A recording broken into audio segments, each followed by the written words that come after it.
بسم اللہ الرحمن الرحیم۔ آج عقیقے کے حوالے سے بہت ہی اہم معلومات آپ سے شیئر کر رہا ہوں، کیونکہ عموماً لوگ عقیقے کے حوالے سے سوال کرتے ہیں۔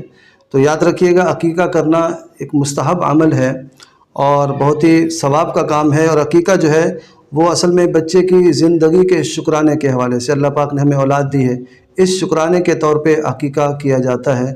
عموماً بچے کے والدین کرتے ہیں، اور بچے کی پیدائش کے 7ویں دن عقیقہ کرنا ایک سنت اور مستحب عمل ہے، اور اگر 7ویں دن نہ کیا جا سکے تو زندگی میں پھر کسی موڑ پر بھی کیا جا سکتا ہے۔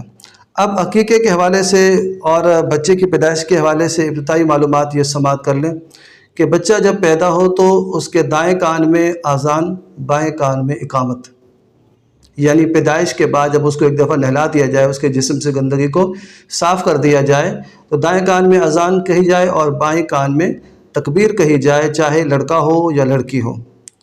اور اس کے بعد جو ہے اس کو کوئی اچھا شخص، نیک شخص، نمازی شخص گھٹی لگائے، اس چیز کا خیال کیا جائے۔ اور اس کے بعد جو ہے 7ویں دن اس بچے کے بال تراشے جائیں، لڑکا ہو یا لڑکی، اس کے بال تراش دیے جائیں، یعنی بال موڑ دیے جائیں، اور نام رکھا جائے اور عقیقہ کیا جائے۔ اور بال جو مونڈے گئے ہیں تو حسب توفیق، اول تو جس کو توفیق ہے تو وہ ان بالوں کے وزن برابر چاندی یا سونا اللہ کی راہ میں صدقہ کرے۔ لازمی نہیں ہے، اگر کوئی شخص کر سکتا ہے، صاحب ثروت ہے، صاحب مال ہے، تو وہ شخص کرے گا۔ غریب تو ظاہر خود ہی بیچارے مستحق ہوتے ہیں۔ تو 7ویں دن یہ عمل کرنا ہے، اور پھر بچے کا نام رکھنا ہے، عقیقہ کرنا ہے۔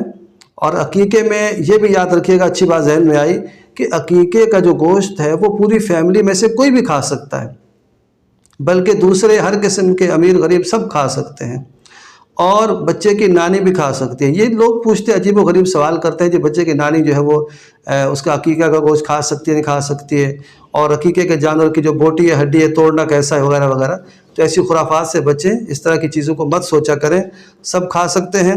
اور بچے کے عقیقے کے حوالے سے یہ بھی یاد رکھیے گا کہ چاہے تو آپ گوشت کو تقسیم کر دیں، اور چاہے تو پکا کر لوگوں کو کھلائیں، جس قدر اچھا ہو سکے لوگوں کو سہولت ہو، اس اعتبار سے اس کا اہتمام کیجیے۔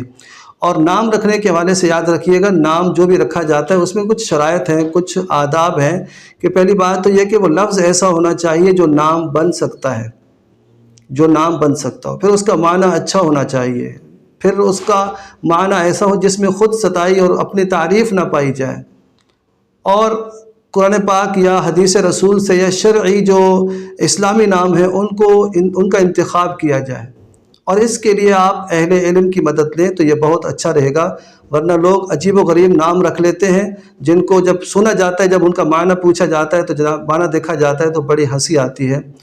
ہمیں بتایا گیا کہ کسی نے اپنی بچی کا نام خاسرین رکھا ہوا تھا، ان سے جب پوچھا گیا کہ خاسرین کہاں سے رکھ لیا، تو کہنے کہ قرآن پاک میں نا، حالانکہ خاسرین جو ہے وہ خسارہ اٹھانے والے، جو جہنمی ہوں گے، ان کو کہا گیا۔ اس لیے معنی کا لحاظ کیجئے۔ کئی لوگ نام بھیج دیتے ہیں، 5-6 نام لکھ کے ہمارے پاس، اور جب ان سے کہا جاتا ہے کس نے لکھ کے دیے، جی گھر کی فلاں عورت نے لکھ کے دیے، معنی کیا ہے، معنی پتہ نہیں ہے، قربان جائیے جی۔ تو جب معنی ہی آپ کو پتہ نہیں ہے تو اس کا مطلب یہ دائیں بائیں سے، میڈیا سے یا نیٹ سے متاثر ہو کر وہ ایسے نام رکھ لیتے ہیں، اور اس طرح کے ناموں کی جو ہے وہ پھر حیثیت نہیں ہوتی۔ نام اچھا رکھا جائے، نام کی برکت ہوتی ہے، اور جب اچھا نام رکھا جائے تو اس نام والے کا احترام بھی کیا جائے، عزت بھی کی جائے، اور یہی اس نام کا تقاضا ہے۔ اور اس نام کی برکت قیامت کی دن اللہ تعالیٰ آپ کو دے گا۔ سوچیں جب میدان حشر میں آپ کے بیٹے کو احمد کہہ کر پکارا جائے، آپ کو جو ہے عبداللہ کہہ کر پکارا جائے، اور اس طرح کے مبارک نام، اور آپ کی بیٹی کو جو ہے فاطمہ کہہ کر پکارا جائے، تو یقیناً اللہ کی رحمت سے امید ہے کہ اللہ تبارک و تعالیٰ اس نام کی برکتیں اور اس نسبت کی برکتیں ہمیں ضرور عطا فرمائے گا۔ اس لیے نام رکھنے کے حوالے سے آپ نے بہت لحاظ کرنا ہے، احتیاط کرنی ہے، اور اہل علم سے مشورہ لیں، ان کی عزت کریں۔ آپ کے لیے اہل علم اللہ کی طرف سے نعمت ہے، ان سے استفادہ کرتے رہیں۔ یہ عقیقے کے حوالے سے چند مسائل تھے۔ آج کل قربانی کا دن ہے، تو بعض لوگ یہ پوچھتے ہیں کہ قربانی کے جانور میں بھی بڑا جانور جس طرح ہے 7 حصے ہیں، تو اس میں 1-2 حصے عقیقے کے، بالکل کر سکتے ہیں۔ اور اہم بات آخر میں سماعت کر لیجئے کہ لڑکے کا عقیقہ جب ہوگا تو اس میں 2 بکرے ذبح کیے جائیں، جو کر سکتا ہے، جو صاحب ثروت صاحب مال ہے 2 بکرے ذبح کرے گا، اور بیٹی ہے تو اس کی طرف سے 1 بکری ذبح کی جائے گی۔ یہ ایک سنت اور مستحب طریقہ ہے۔ البتہ لڑکے کے عقیقے میں اگر آپ مالی حوالے سے کمزور ہیں تو آپ 1 بکری بھی ذبح کر سکتے ہیں۔ اسی طرح لڑکی کے عقیقے میں اللہ نے آپ کو بہت دیا ہے تو آپ 2 بکرے بھی ذبح کر لیں، بہت اچھا عمل ہے، کوئی اسراف نہیں ہے۔ تو اس لیے جس قدر آپ اپنی مالی حیثیت ہے اس حساب سے آپ کریں گے، اس کے لیے آپ کو قرضہ اٹھانے کی تکلیف نہیں کرنی چاہیے۔